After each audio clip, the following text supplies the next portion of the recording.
이건 안드로이드 XR에 적용이 되는 최초의 헤드셋이라고 하는데요, 가격 인상이 좀 불가피할 거다. 그리고 새롭게 나온 디자인이 바로 이건데요, 이전에 보여드린 것보다는 훨씬 좀 정돈되고 나은 모습이죠.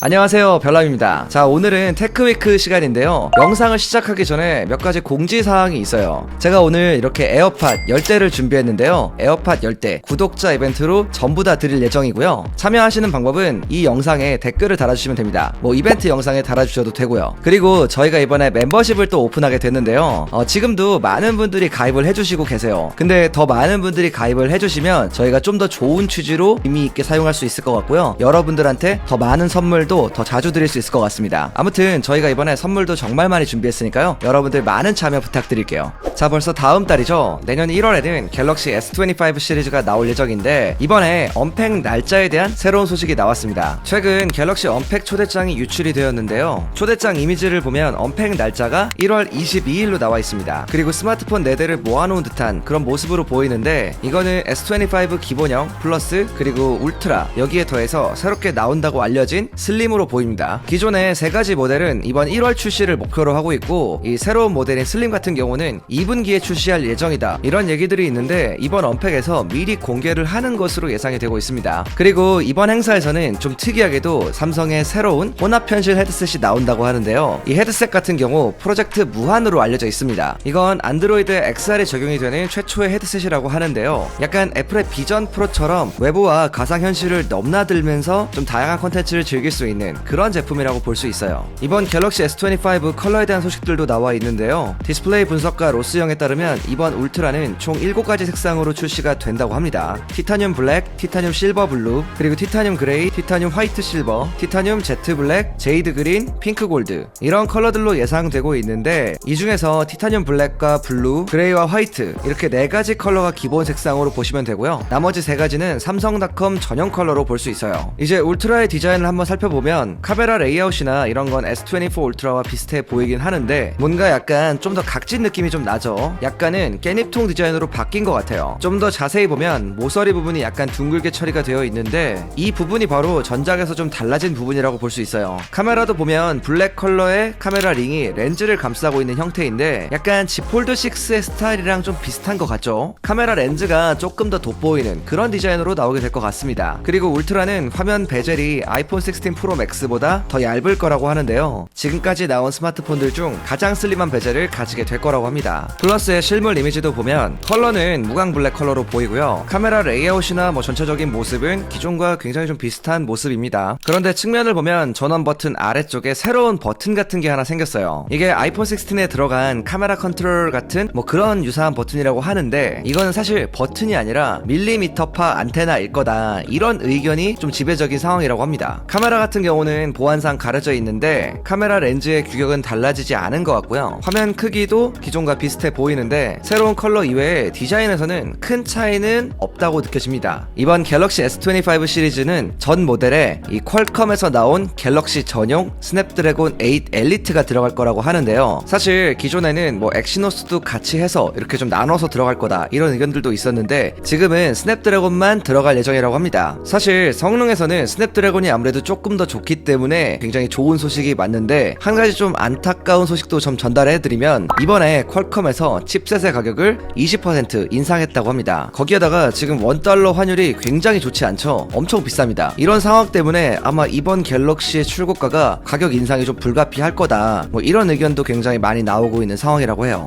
개인적으로 가격이 동결만 돼도 굉장히 좋을 것 같은데, 어쨌든 이 부분은 제가 좀 알아보면서 또 알려드리도록 하겠습니다. 자, 이제는 애플로 넘어와서 아이폰 17, 아이폰 17 에어에 대한 소식 전달해 드릴 건데요, 최근에 또 갑자기 소식이 엄청나게 많이 나오고 있습니다. 이전에 보여드렸던 아이폰 17 프로의 디자인이 바로 이 디자인이었어요. 이걸 보면 후면 카메라가 직사각형 배열로 들어가면서 지금까지는 좀 완전 다른, 솔직히 진짜 개별로인 그런 스타일로 바뀌었잖아요. 뭐 약간 구글 픽셀폰 같기도 하고, 아무튼 이게 여론도 굉장히 안 좋았습니다. 그리고 새롭게 나온 디자인이 바로 이건데요, 이전에 보여드린 것보다는 훨씬 좀 정돈되고 나은 모습이죠. 카메라 카메라 렌즈도 하나의 모듈 형태로 되어 있고 뭔가 좀 더 모던한 느낌으로 약간은 뇌이징이 될 수도 있을 것 같은 그런 디자인. 사실 이건 얼마 전에 유출된 아이폰의 프레임을 바탕으로 만든 디자인인데 이 프레임으로 한번 판단을 해보면 후면 커버의 일부분만 알루미늄으로 되는 것 같고요, 나머지 다른 부분에는 기존과 같이 유리 소재가 사용이 될 것 같아요. 그렇게 해야지 뭐 맥세이프나 무선 충전을 지원하기에도 좀 좋을 것 같고요. 어쨌든 현재 상황을 정리해보면 아이폰의 디자인이 제가 방금 말씀드린 것처럼 이렇게 기존과는 완전히 다르게 변경이 될 거다, 이런 전망도 있는 상황이고요. 또 한편으로는 그냥 기존대로 삼각형 형태를 유지할 거다, 그냥 디자인에 큰 변화 없이 그대로 갈 거다, 이런 얘기도 나오고 있는 상황입니다. 의견이 상당히 분분한 상황인데 이 부분을 좀 자세하게 판단하기에는 시간이 조금 더 있어야 될 것 같아요. 다음은 아이폰 17 에어인데요. 이번에 진짜로 슬림한 아이폰이 출시가 될 것 같습니다. 최근 디지타임즈에서는 폭스콘에서 아이폰 17 에어의 프로토타입 생산이 시작되었다고 했는데요. 보통 이런 공정 같은 경우는 프로토타입 테스트를 한 후에 제품 생산 단계로 들어가게 됩니다. 이 에어 같은 경우는 현재 6.55인치 화면에 기존보다 2mm 정도 얇은 두께, 후면에 싱글 카메라를 특징으로 하는 제품인데 정말 기능적인 측면보다는 디자인에 좀 더 포커스를 맞춘 그런 아이폰이라고 보시면 됩니다. 애플 제품 중에 아이패드 에어나 맥북 에어 있죠? 그거랑 좀 비슷한 맥락이라고 보시면 될 것 같아요. 그리고 가격에 대한 얘기도 다시 나오고 있는데요. 원래 아이폰 17 에어가 역대 아이폰들 중 가장 비싼 모델이 될 거다, 이런 소식들이 있었는데 그래도 나름 합리적인 가격에 나올 거다, 이런 얘기가 최근에 나오고 있어요. 기존 아이패드 에어나 맥북 에어 이런 것만 봐도 사실 프로보다는 더 제품이 저렴했잖아요. 이런 것처럼 아이폰 17 프로보다는 좀 더 저렴한 가격으로 예상이 됩니다. 특히 이 제품이 플러스 모델이 사라지면서 나오는 제품이라 플러스의 가격을 그대로 가지고 나올 거다, 뭐 이런 얘기도 있고요. 우리나라에서는 현재 아이폰 16 플러스가 135만원부터 시작을 하는데 이 정도의 가격대라고 볼 수도 있겠죠. 어쨌든 새로운 아이폰을 기다리시는 분들한테는 나쁘지 않은 소식이라고 할 수 있을 것 같네요.